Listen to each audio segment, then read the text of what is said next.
Okay, ngayon nga ay ka-10th day ng ating uninterrupted vacation bilang guro dito sa Pilipinas. Ngayon ay pahinga muna tayo sa ating paglilinis series dito sa ating munting lungga.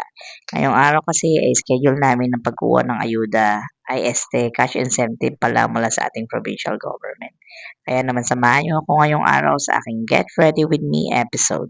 Tara na at mag-ayos na tayo para sa ating ganap today. Unang-una nga nating ginawa diyan kanina ay ang binuksan natin ang electric fan sa sala para hindi naman ako pagpawisan. Kasi baka imbes na fresh ang peg natin ay maging lagkitan pa ang kalabasan natin diyan. Una ko nga nilagay diyan ay ang usong-usong foundation stick ngayon na nakita ko lang din sa TikTok kaya ayan at sinubukan na rin natin.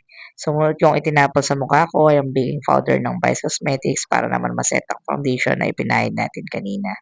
Pagkatapos maset ang powder, nag-proceed na ako sa paglalagay ng lipstick at syempre, Be Free Lip Tint pa rin ang gamit natin dyan at ang shade nito ay tomato.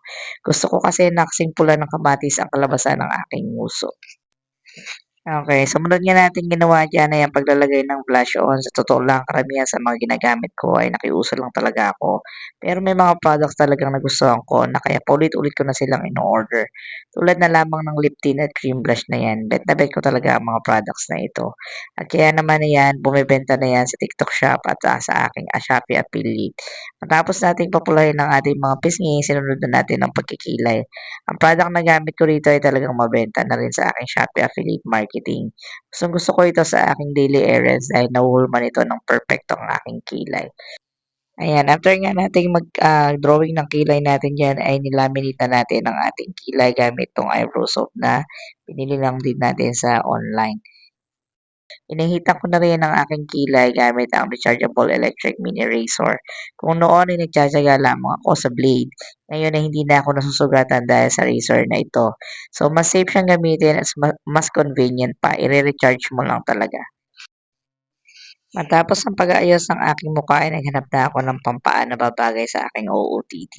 Nakapili na nga ako ng sandals, karamihan sa aking mga sandals at sapatos ay kulay white dahil talagang ang white ay bumabagay sa halos lahat ng kulay ng damit.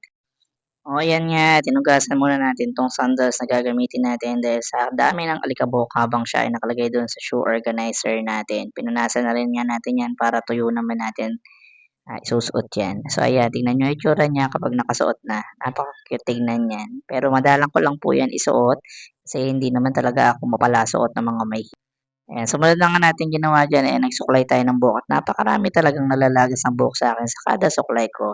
Naglagay na nga rin ako diyan ng hairpin na paboritong-paborito kong ginagamit. Oh, ayan tignan niyo naman ang outfit ko diyan, turno-turno lang 'yan. So, mahilig tayo sa mga turno-turno na 'yan para hindi tayo nahihirapang maghanap ng damit. Ayan nga at nagpalit na nga tayo ng sapatos, hindi natin napanindigan yung heels kanina. Pagkatapos natin pumili ng sandals ay naisipan ko na rin gamitin ang regalo sa akin ni Aya at ng kanyang mommy na si Ate Lian, nilang moving up. Sa tingin ko kasi ay ito ang babagay sa aking turno na green OOTD ngayon. Next ko nga ginawa diyan ay nilipat ko muna yung mga pera ko doon sa isang maliit na wallet lang kasi maliit lang ang bag ko kaya naman kailangan natin dito ng maliit na wallet lang. So ayan, yung wallet na yan ibigay sa akin ni Doktora Mars. So thank you nga pala Doktora Mars dito sa bigay mong wallet na nagagamit ko talaga siya. So ayan, ayan natapos na rin tayo kaya naman sumunod natin ginawa ay nagpabango tayo gamit yung O2O natin na perfume stick. At para kumpletuhin ang ating itsura, syempre naghanap tayo ng accessories na iti-turn natin at ito nga nakita natin. Tinerno natin ang cute na relo na ito na para na ring bracelet sa ganda nito. Okay, ito na ang ating final look for today.